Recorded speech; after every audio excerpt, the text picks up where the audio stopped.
Boa noite, pessoal. Todos me ouvem bem?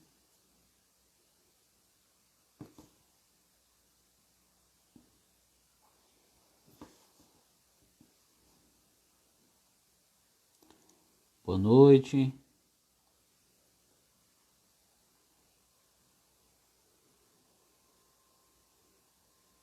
Estão me ouvindo?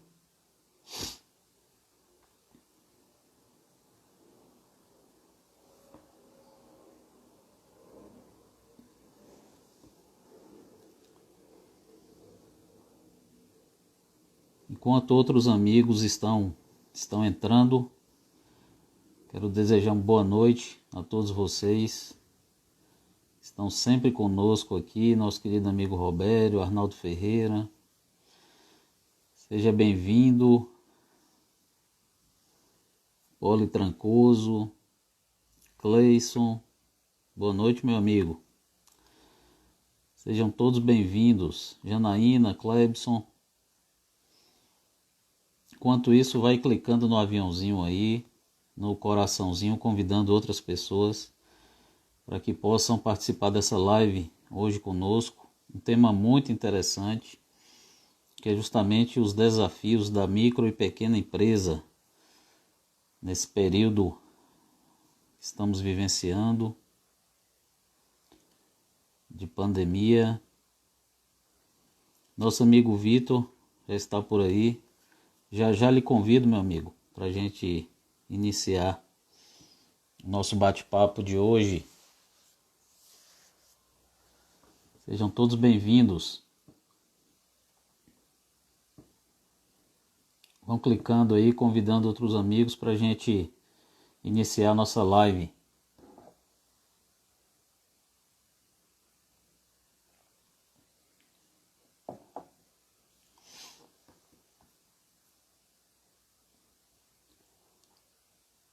É uma honra ter todos vocês aqui. Seja bem-vindo, Clebson. Um abraço. Vamos lá, pessoal. Vamos convidar outros amigos. Clica aí no aviãozinho para a gente iniciar esse bate-papo, que tenho certeza que vai ser bem enriquecedor essa noite. E as dúvidas que vocês tiverem, caso queiram fazer alguma pergunta, fiquem à vontade, tá bom? Esse copo é exclusivo, Clebson. Essa caneca, meu irmão. Raquel, seja bem-vinda. Vander Lúcia. Ulisses Leite. Nosso querido colega e amigo. Sejam todos bem-vindos.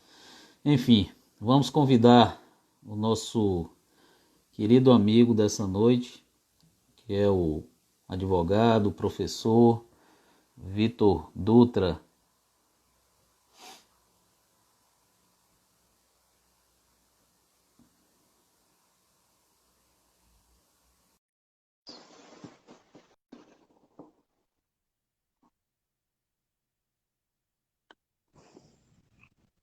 Seja bem-vindo, Olá, meu amigo. obrigado, meu caro. E aí, deixa eu Rapaz, ajeitar aqui o resto de que, cabelo que ainda tem. que barba é essa, rapaz?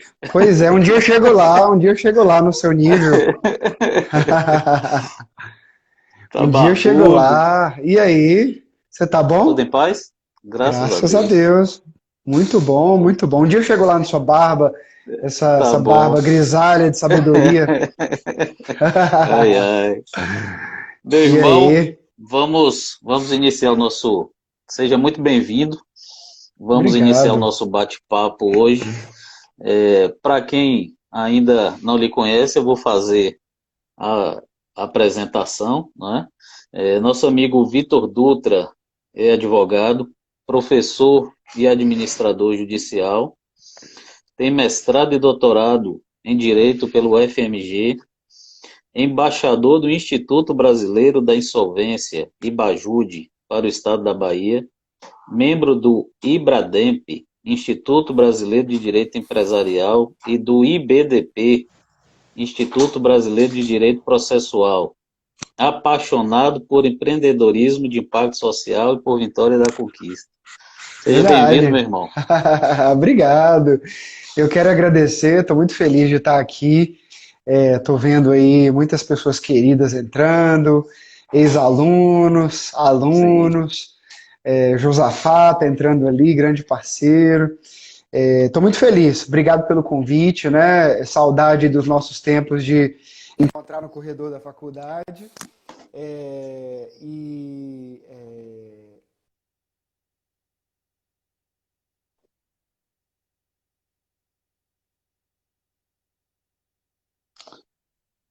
Comida aqui, e aí eu pedi uma comida e o troço resolveu chegar agora eu não vou receber. É mesmo, chegou agora. Acabou de chegar. Ei, Cleison, tudo jóia? Acabou de chegar, falei, Quer... ó, se vier após as 8, não precisa entregar. Meu irmão, deixa eu lhe falar. Nós aqui nessa live, o tema central dela é politicando, né? Uhum, E politicando é, na realidade, falar de política, é tratar de política. Então, assim, uhum, todos os nossos convidados, nós temos um tema, né, central e temos subtemas, que na realidade o subtema será a questão da micro e pequena empresa, mas o nosso tema central nessa live é política. Então, para uhum. iniciar a nossa live hoje, eu gostaria de saber qual é o seu entendimento sobre política, o que que você entende sobre política. Ó, complexo falar de política, né, nesses tempos, nesses tempos nesses tempos de entrega. E aí, assim, nossa, deixa o entregador aqui tá me enchendo a paciência, mas vamos lá.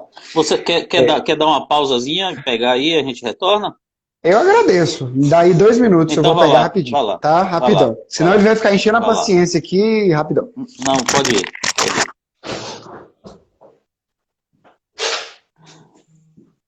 Então é isso, pessoal. Enquanto estiver ocorrendo a nossa live, eu gostaria que vocês fizessem um print do nosso bate-papo e depois compartilhem no Instagram, nos marque, né? Edivaldo Ferreira Júnior, Vitor, e para que a gente tenha um maior número de pessoas acompanhando as nossas lives sempre.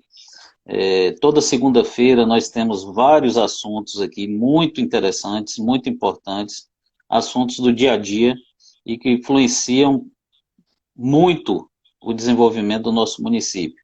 Então, hoje, nós vamos tratar dos efeitos da pandemia em relação à micro e pequena empresa, e é um tema de muita relevância, não é? Porque nós sabemos que a maior parte das empresas nos municípios, elas se constituem principalmente por micro e pequenas empresas. Então, hoje nós vamos tratar desse assunto, um assunto muito interessante, muito relevante, especialmente como ficarão, não é, essas micro e pequenas empresas pós-pandemia. Claro que a gente não tem como prever todas essas coisas, mas é um tema de muita relevância para que a gente possa destacar, estudar e tentar contribuir da melhor forma possível nesse momento. E aí gostaria de registrar a presença de vários amigos que estão aqui conosco essa noite. César Lopes, André Voltei, Oliveira, voltei, Josafá voltei. Barreto, Bruno Difícil vai Bastos está ser. conosco. Estou registrando a presença dos amigos aqui, viu? Bruno tá aí, que legal. Josafá, Bruno está Bruno. aqui. Eu vi o Alisson Breno, aí. Poliana Trancoso. Eu vi o Alisson Respira aí que você foi Borba. correndo. Você Não, foi tranquilo, correndo, vamos lá, respira vamos aí. lá. Você me deu uma. Até porque esse negócio do Instagram eu descobri que tem tempo, né? Então não pode. Depois cai a É, conexão, um troço assim, é, né? tem uma Então hora. vamos lá. Então vamos Vamos lá. lá. Então, assim, primeiro eu queria agradecer, né, de novo o convite. Eu acho que é uma oportunidade muito legal para falar sobre isso, sobre formas de participação, né, da vida em sociedade e também de desafios para a empresa. Então, assim, você está de parabéns, muito legal. E você me faz uma pergunta difícil, né? Eu acho que, ó, Gessner aí, um abração para você, Gessner. Assim, falar de política no Brasil hoje é mais do que necessário, né? Assim, nós estamos vivendo um contexto assim de extremismos, de extremos, que, na minha opinião, não faz muito bem, sabe? E a gente sabe, né? Todo mundo que fez direito, ou seja, o Adriano, meu sócio, está aí. É, então, assim, ele pediu que eu falasse de Ciro Gomes, mas não vou falar, tá? Não, é melhor não. Levi.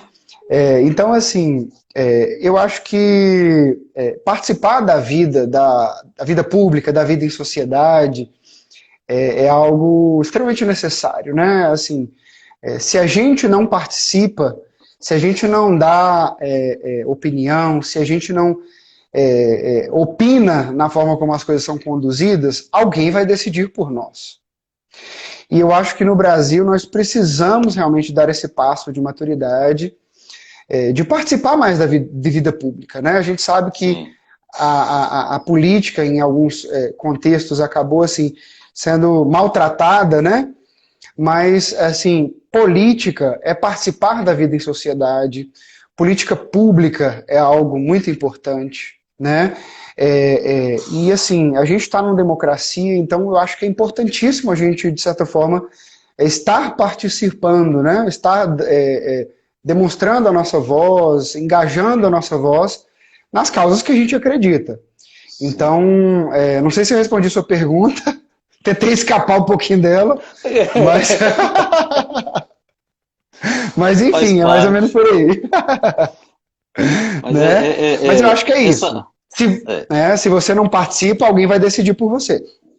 isso é o que você colocou, é bem interessante, porque muitas vezes a gente cria, né, nós como cidadãos criamos aquela resistência em relação à política e de repente criamos aquele pré-conceito, né? Não, política só tem corrupto, isso e aquilo.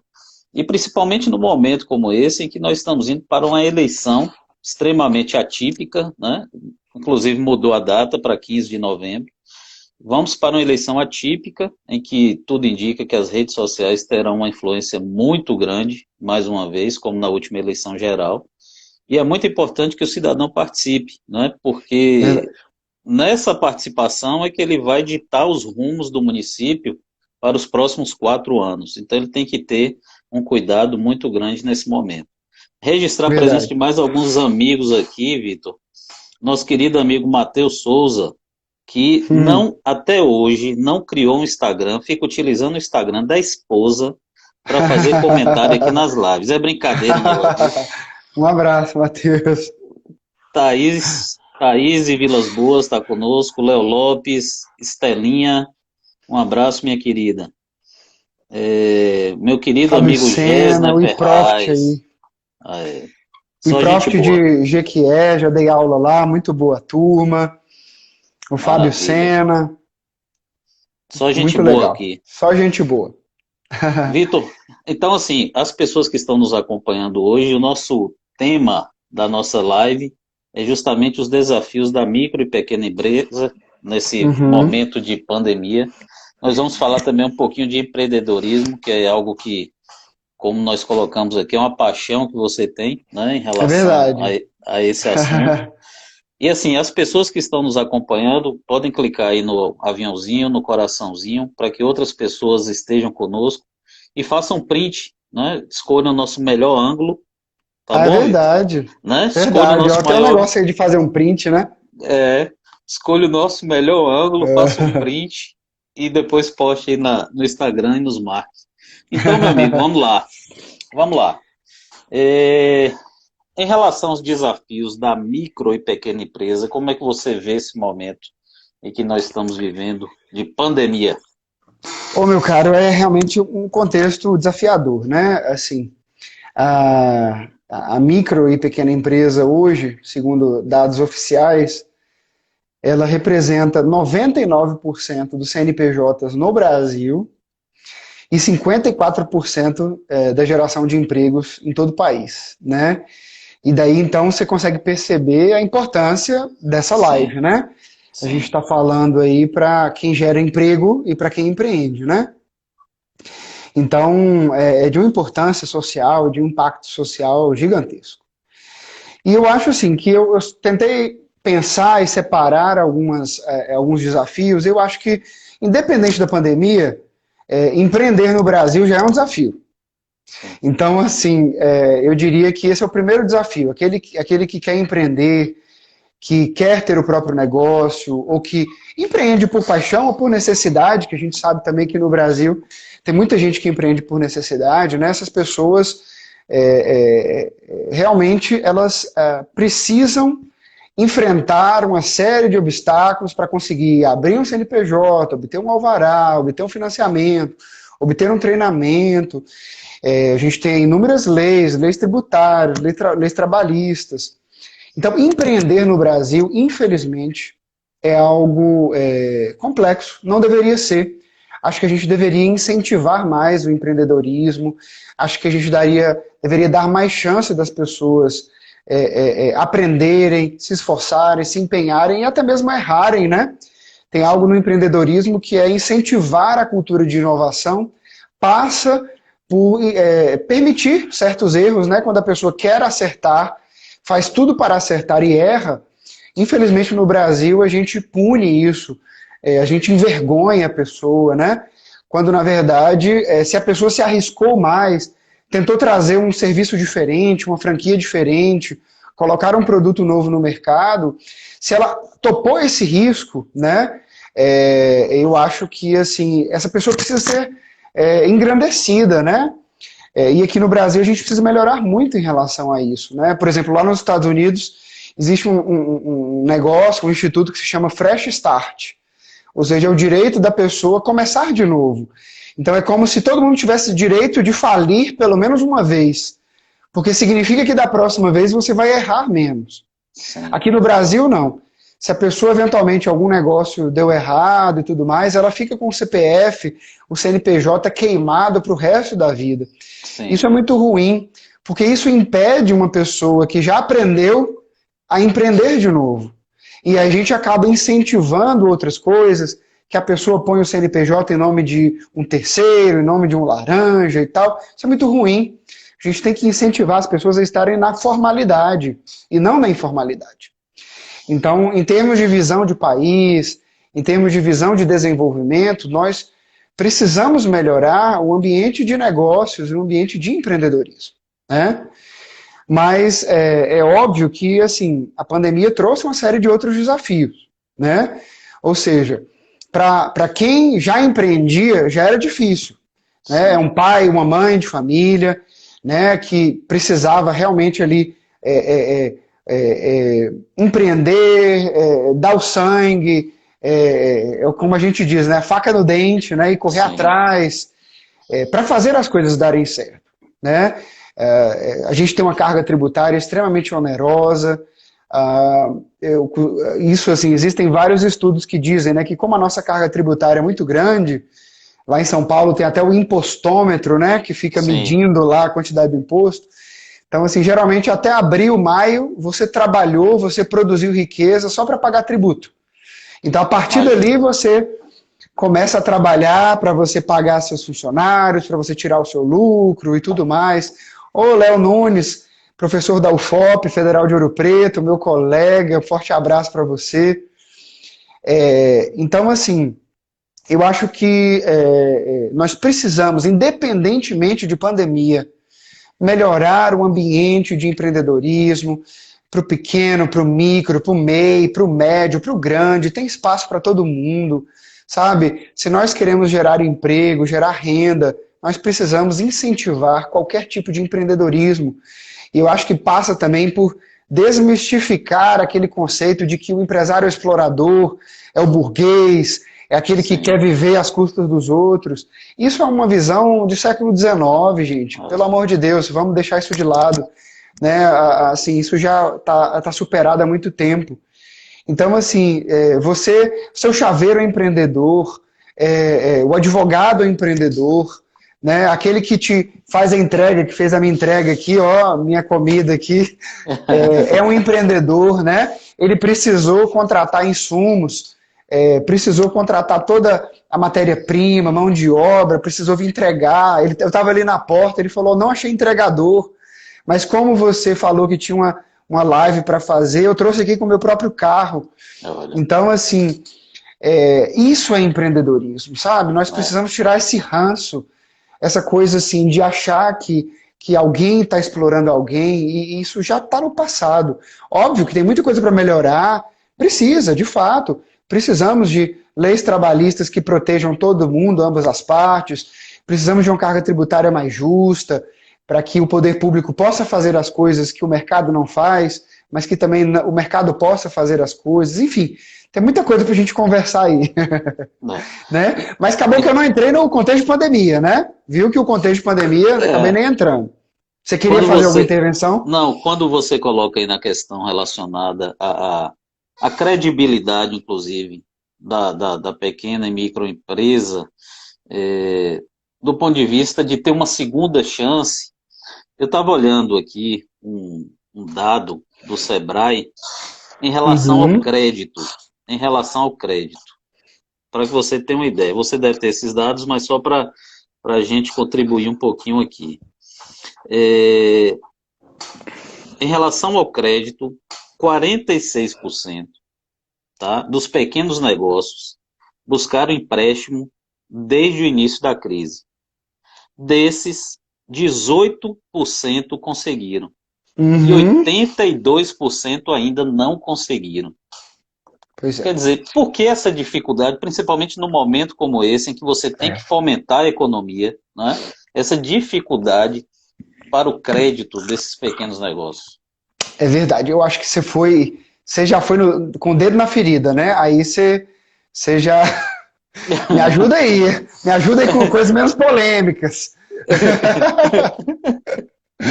Vamos lá. Então, assim, de fato, a pandemia ela trouxe desafios enormes, né, para todo mundo. Acho que e assim eu gostaria de ser bastante sincero, né, da Sim, forma como as coisas foram conduzidas. Eu acho que a gente fechou muito os olhos antes do carnaval, fingimos que nada estava acontecendo lá fora e todo mundo mandou os foliões, né, se divertirem no carnaval, ao invés de se preparar. Nós sim. já sabíamos, né, que alguma coisa estava acontecendo no Oriente, a Itália já estava, a Europa já estava, enfim, toda, de certa forma, com casos pipocando, e aqui, em vez da gente se planejar, a gente preferiu fechar os olhos e pular o carnaval e depois decidir essas coisas depois. Eu acho que isso a gente precisa refletir, até para a gente evoluir como povo, sabe? Mas enfim, o ano começou depois do carnaval, a bolsa caindo, vários circuit breaks aí seguidos, e todo mundo em desespero. E aí que as pessoas realmente começaram a se atentar que algo grave estava acontecendo. O governo, os empresários e tudo mais e tal. E aí, de fato, demorou-se a entender qual era o problema e qual que era a política pública necessária. E aí eu estou falando não só da política pública de saúde, que dominou o cenário nacional, obviamente, mas eu estou falando de política pública de emprego, de política pública de crédito, de rede de assistência social para quem estava fora dos programas assistenciais do governo. Enfim, a gente tinha que ter planejado isso antes do carnaval. A gente resolveu trocar a roda do carro em movimento, né? Verdade. Isso é uma coisa assim reprovável. Assim, a gente, ou seja, o troço estava vindo de lá, a gente sabia que ia chegar aqui, nós não montamos nenhuma barreira sanitária em aeroporto e tudo mais. Mas enfim, passada essa crítica, eu vou ser um pouco mais cirúrgico para falar de empresa, né? O Sim. que aconteceu?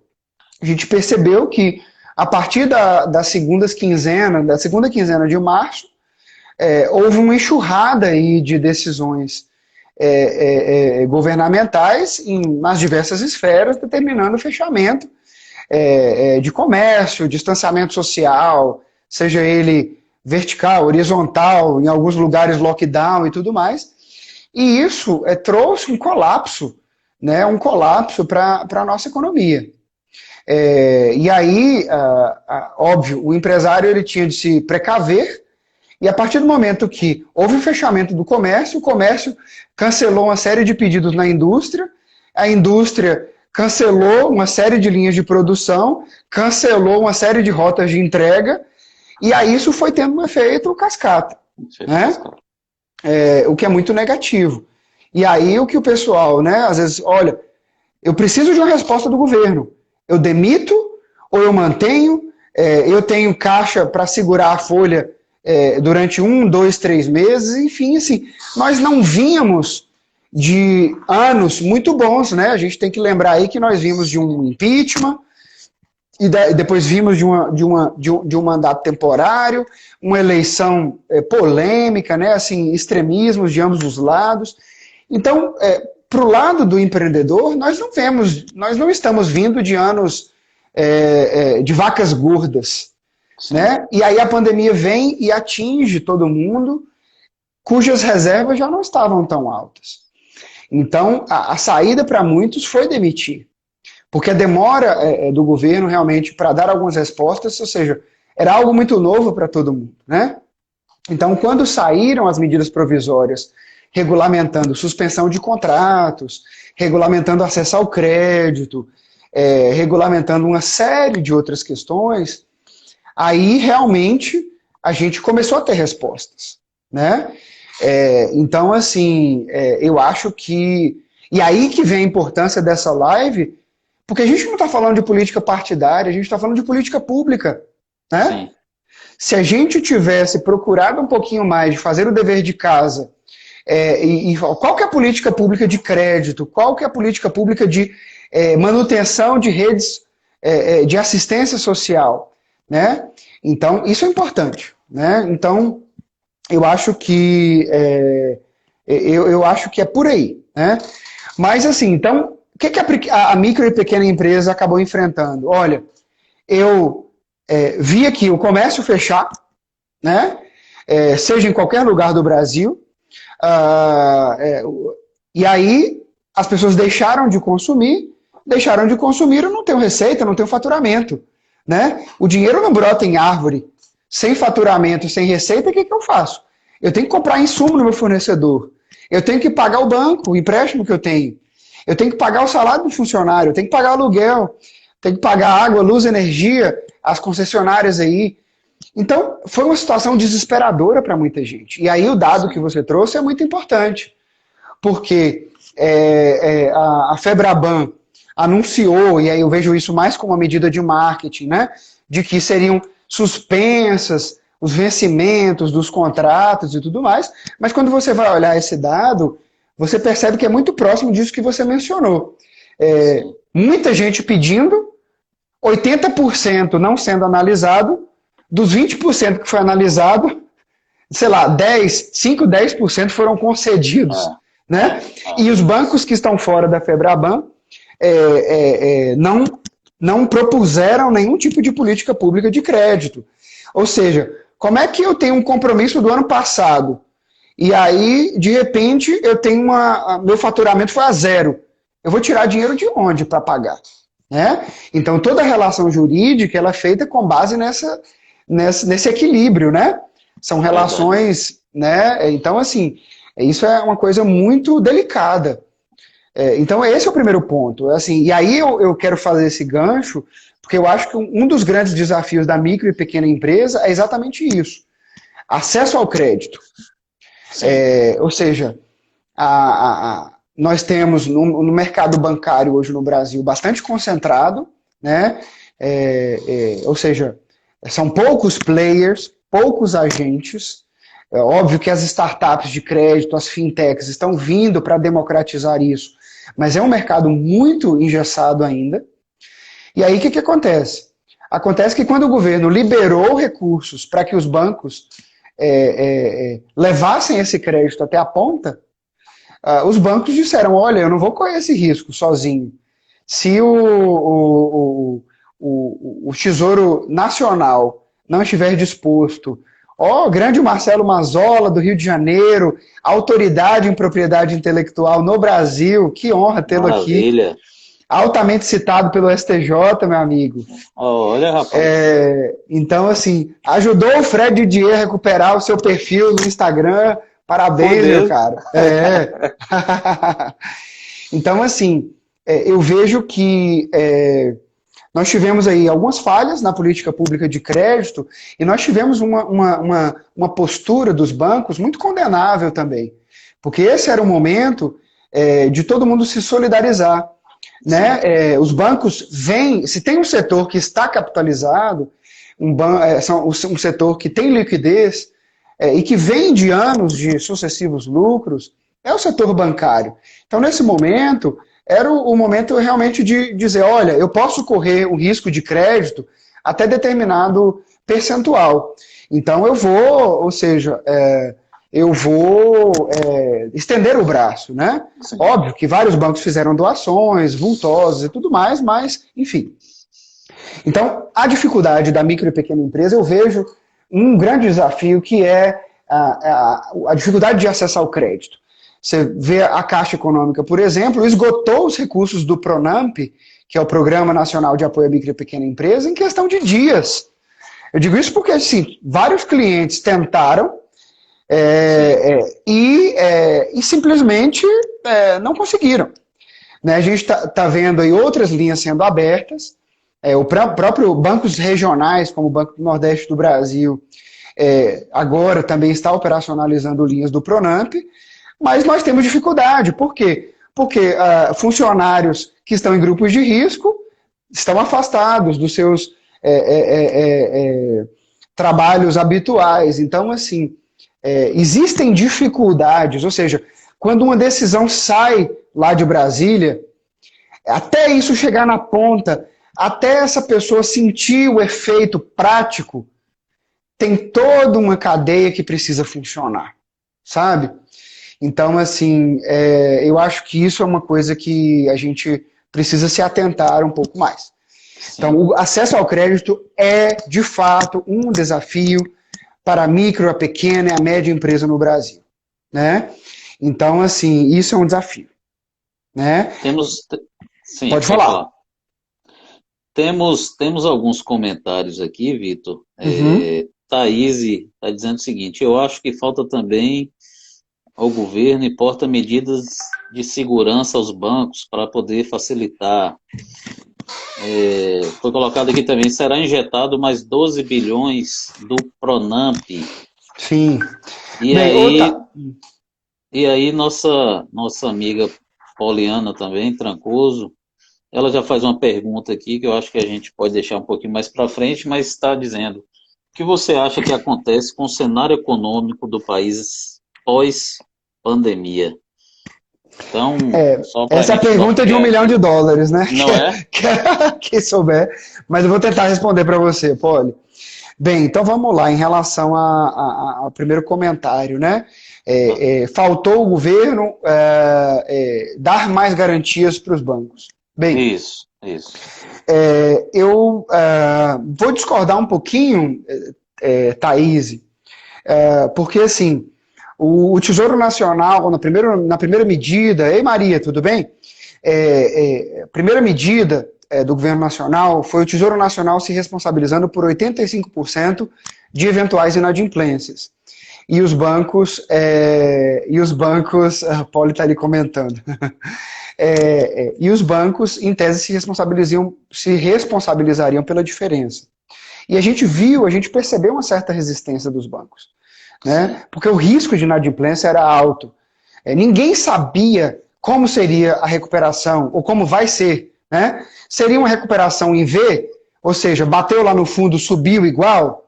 Seria uma recuperação em W, ou seja, bateu no fundo, subiu, fechou o comércio de novo, desceu, depois reabriu o comércio, subiu? Ô, Vitor, só mais um dado aqui, que eu acho que é bem interessante para esse momento. Aqui um relatório que foi feito pelo Sebrae, aqui do dia 29/5 ao dia 2/6. E aí, observe aqui um detalhe bem interessante em relação ao empréstimo, né? Em quais bancos os pequenos e microempresários buscaram empréstimo. Caixa Uhum. Econômica, 42%. Olha só, que dado interessantíssimo. Eu vou resumir aqui. Bancos públicos, 85%. Bancos Uhum. privados, 58%. Uhum. Cooperativas de crédito, 16%. Uhum. Taxa de sucesso para obtenção de crédito. Olha que dado interessante. Cicobi, Uhum. 17%. Sicredi, 13%. Banco do Brasil, 12%. E aí a Caixa Uhum. Econômica com 6%. Olha para você ver. Imagine os bancos públicos, né, É, que deveriam realmente estar fomentando, estar, fomentando. não é? E Exatamente. Eu acho que causa uma situação esse dessa. dado é muito interessante. Eu não conhecia. Que bom que você trouxe.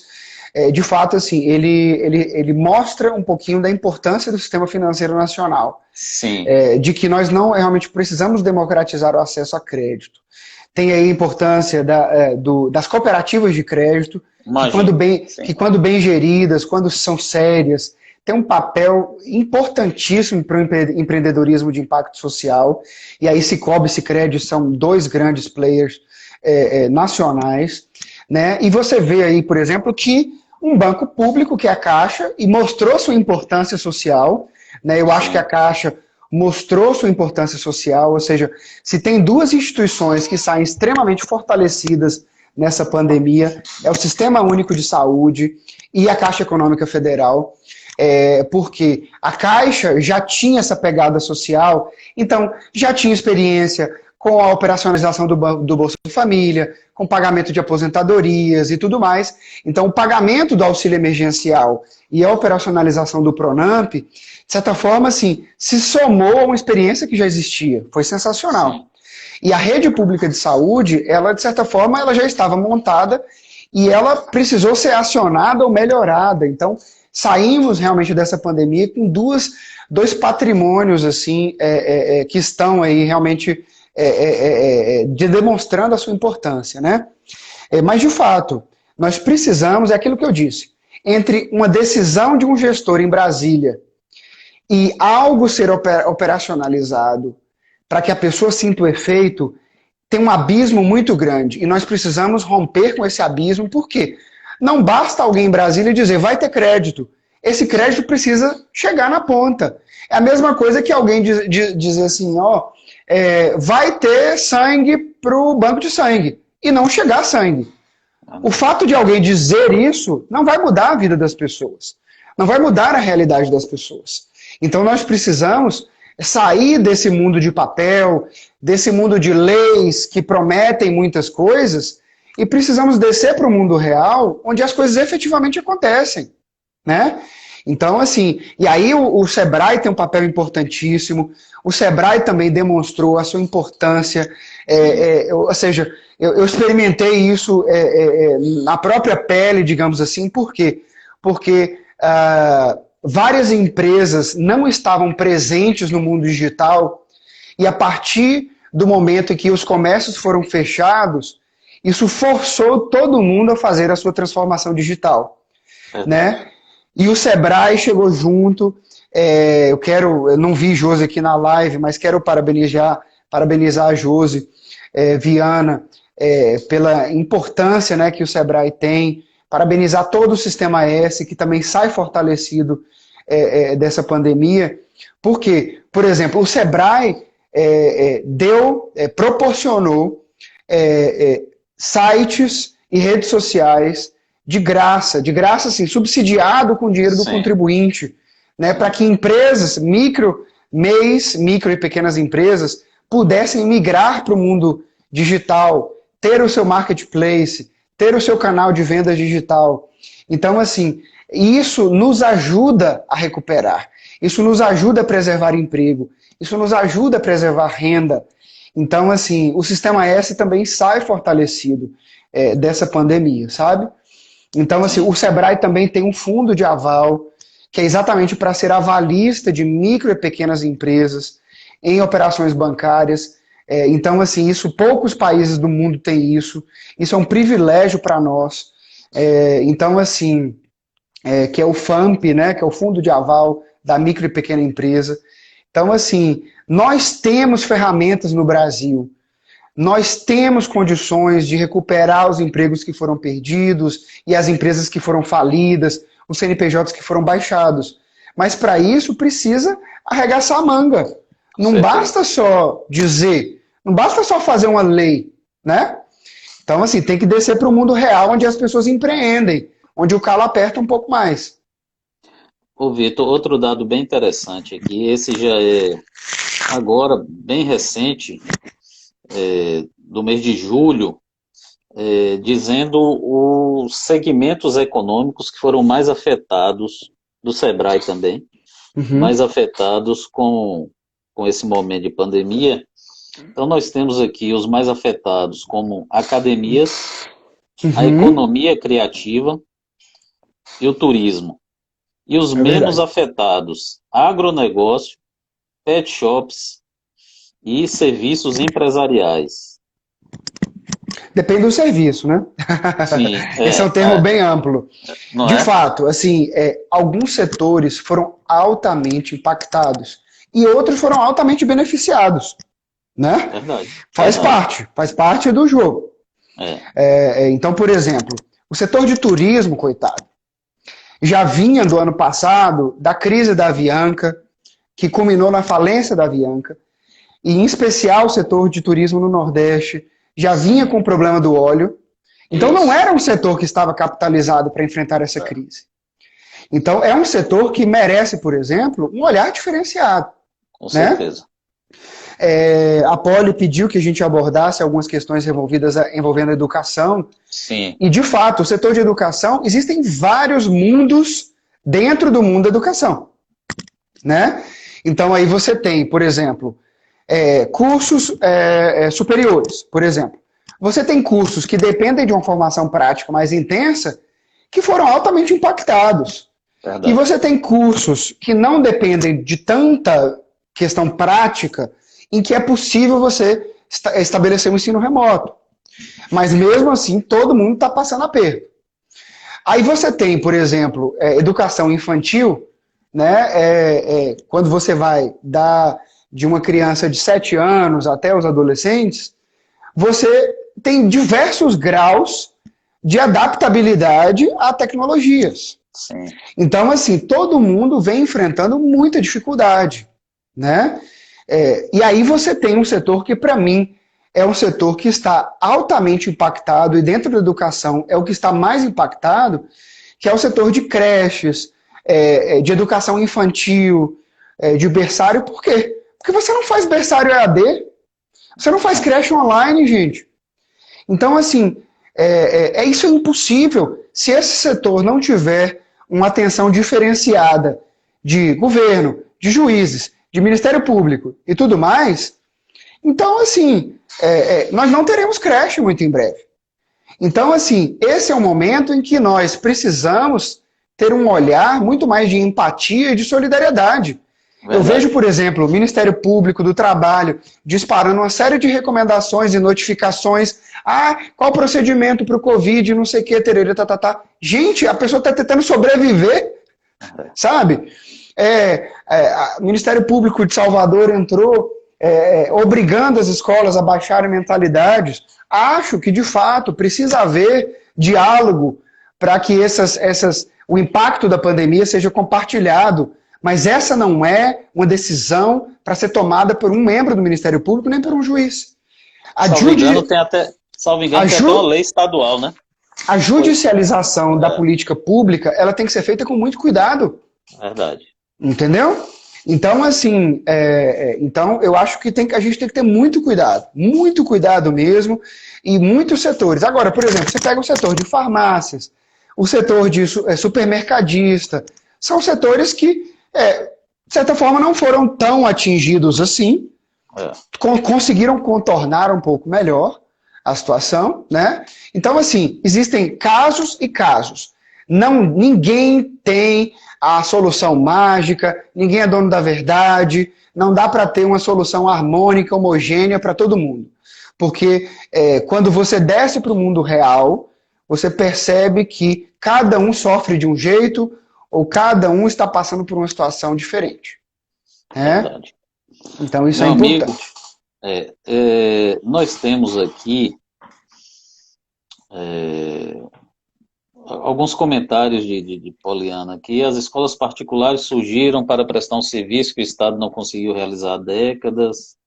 O Estado interfere em todos os setores nas escolas privadas. Mas em um momento desses nos esquece. Comentário aqui de Poliana. Registrar aqui a presença de outros. Dimitri Ferreira, meu irmão, Dani Nogueira, está por aqui conosco. Abimael, um prazer, meu irmão, ter você conosco aqui. Vários amigos, Estelinha, meu amigo Pedro, conosco também, Jefferson Pires, Flavinha Guzmão, que trabalhou Flavinha da na Fainó. Fainó, nossa querida amiga. Prazer ter todos vocês aqui, Verônica Ortiz.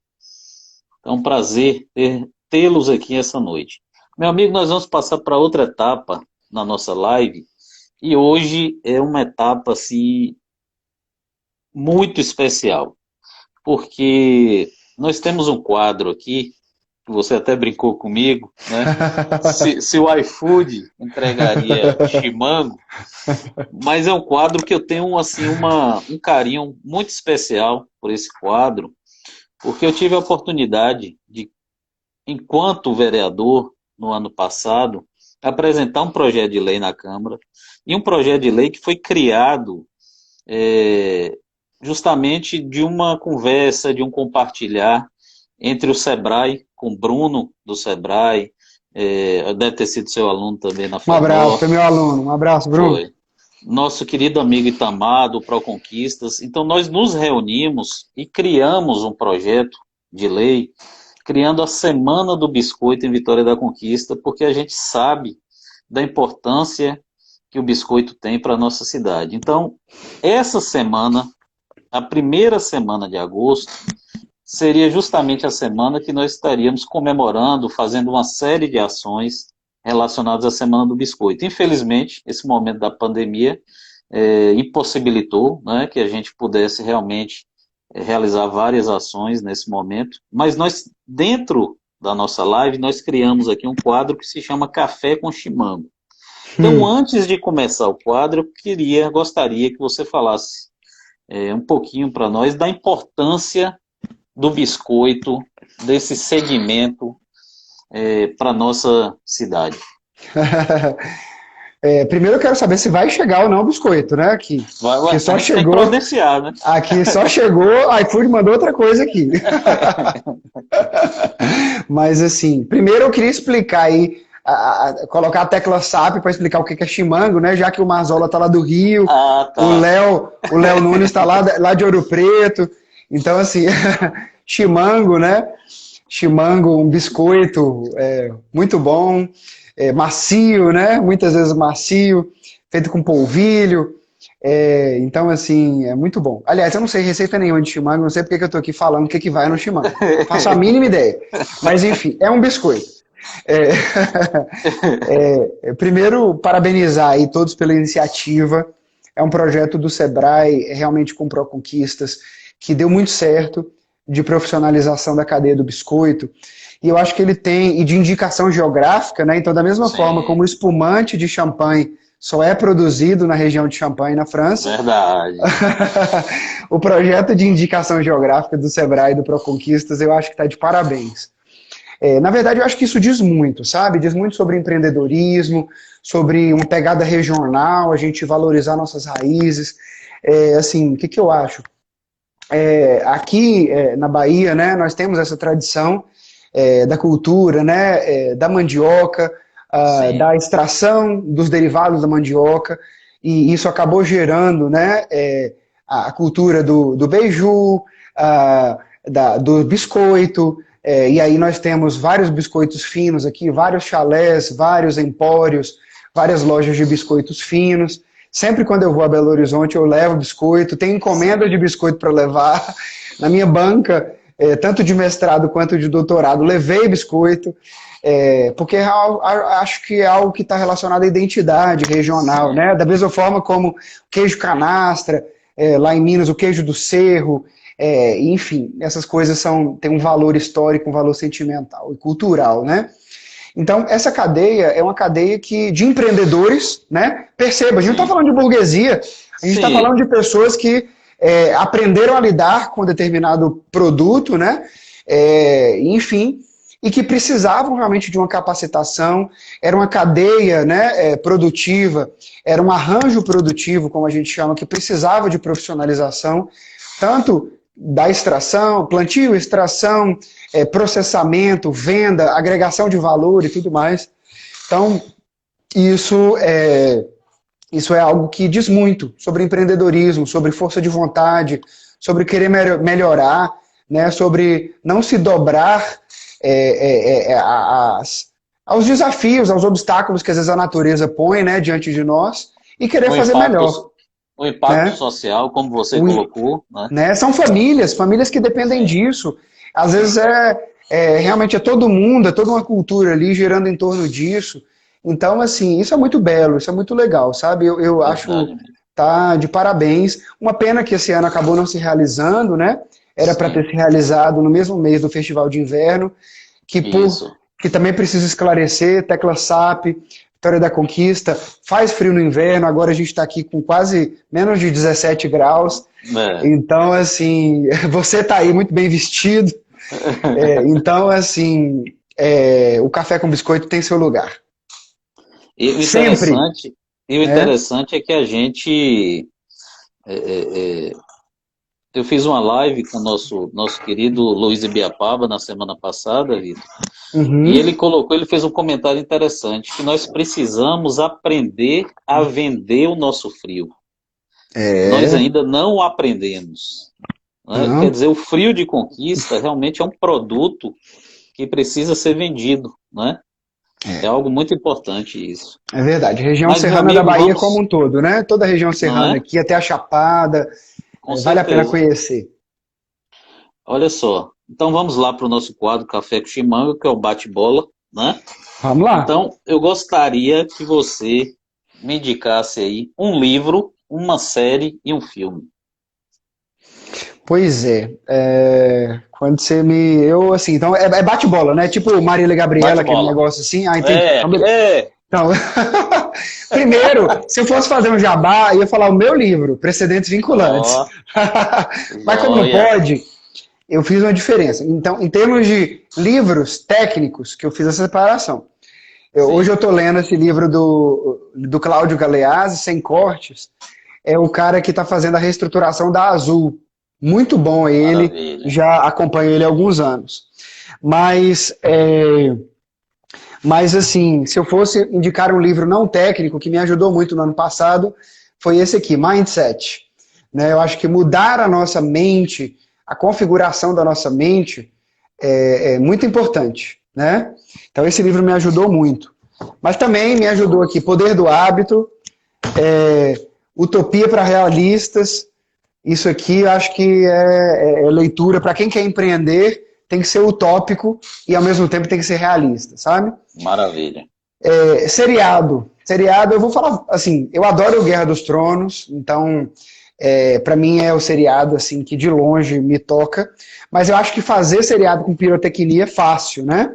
Então, para um roteiro mesmo, um roteiro forte, um roteiro bom, eu gosto de Breaking Bad, né, que fala sobre um professor de química, né, que Sim, vai para o mundo do tráfico. Acho que o roteiro, os atores são muito bons.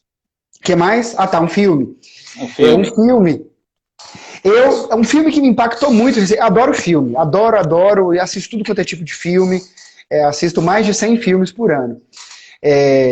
Mas um filme que me impactou muito recentemente se chama Um Lindo Dia na Vizinhança. É o filme do Tom Hanks. Na verdade, assim, os meus filhos, né, assistem um desenho que se chama Daniel Tigre. Sim, E depois eu descobri que esse filme era sobre o criador do Daniel Tigre. Ele era um apresentador de televisão voltado para o público infantil e ele falava temas difíceis sobre morte, depressão e coisas desses traumas a serem superados e tal. E o filme é muito bonito, com o Tom maravilha. Hanks, Um Lindo Dia na Vizinhança. Vou colocar na minha lista. Vale a Uma, pena. uma referência política no Brasil e no mundo. Ixi, isso aí esse ano é difícil falar disso, né? Vamos lá. Vamos começar no mundo, né? Sim. Eu acho que uma referência política para mim hoje no mundo, eu acho que é a Angela Merkel na Alemanha. Eu acho que, pelo fato de ser mulher, né, uma mulher que conseguiu se posicionar, que é uma mulher muito equilibrada, é uma voz respeitada, ela tem uma voz de comando, sem precisar recorrer a extremismos, a uma política identitária muito confusa que está aí posta.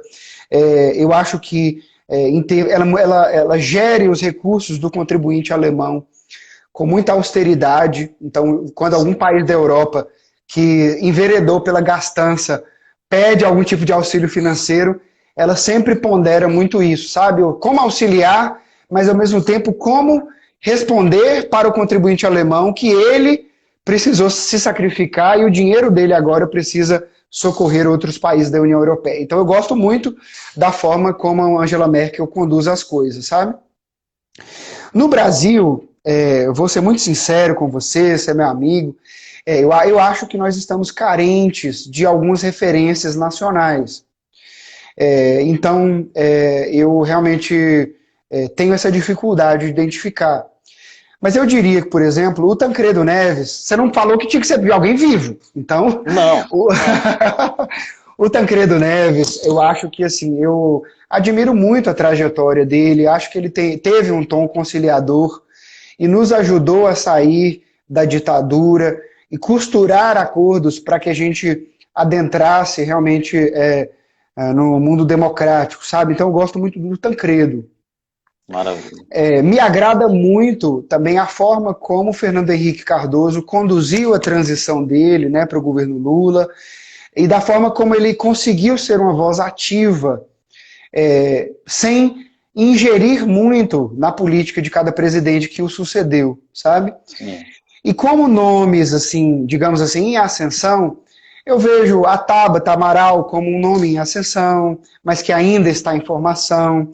Um pouco mais à esquerda, eu vejo o Randolph Rodrigues, a Marina Silva, como nomes assim que são consistentes naquilo que acreditam. Eu sou um eleitor frustrado da Marina Silva, porque eu votei nela, porque acho que compartilho de muitas pautas ambientais com ela, mas vi que ela não tem perfil para cargos executivos, mas acho que ela tem algo a contribuir no legislativo. Mais à direita, eu gosto muito do Marcel Van Hatten, do Partido Novo do Rio Grande do Sul. Então, assim, acho que a gente tem alguns nomes em ascensão, mas não diria que me adequo nem me identifico totalmente com todos eles, sabe? Sim. Deu uma escapulida, né, de sua resposta. Não, mas tá ótimo. Deixa eu lhe falar uma coisa. Nosso tempo está acabando. O tempo Certo. passou rapidinho, velho. Eu gostaria muito de lhe Conversa boa é assim. agradecer. Com certeza. De agradecer muito pela presença e aproveitar esse tempinho aí só para você deixar uma mensagem final para os nossos amigos que nos acompanharam hoje à noite. Eu queria realmente agradecer a você pelo convite, me senti extremamente honrado, a todo mundo que dedicou um pouquinho do tempo, né, para nos ouvir. Eu espero que a gente tenha contribuído de alguma maneira. Acho que a vida não é feita de extremos, acho que a vida é feita realmente de equilíbrios, né? Como já diria o ditado, a virtude está no meio. Então, assim, eu sempre busco pautar isso na minha vida. Enfim, estou à disposição de todo mundo porque for necessário. Estou aqui de coração aberto e o que eu puder ajudar em empreendedorismo de impacto social, a empresas, enfim, estou aqui. Meu Para o que amigo, daí vier. muito obrigado mesmo por ter destinado um tempinho aí conosco essa noite. Um forte abraço, fique com Deus, um abraço na família. Um abraço para você também, um abraço na família, se cuide, todo mundo que está em casa se cuide, né? Se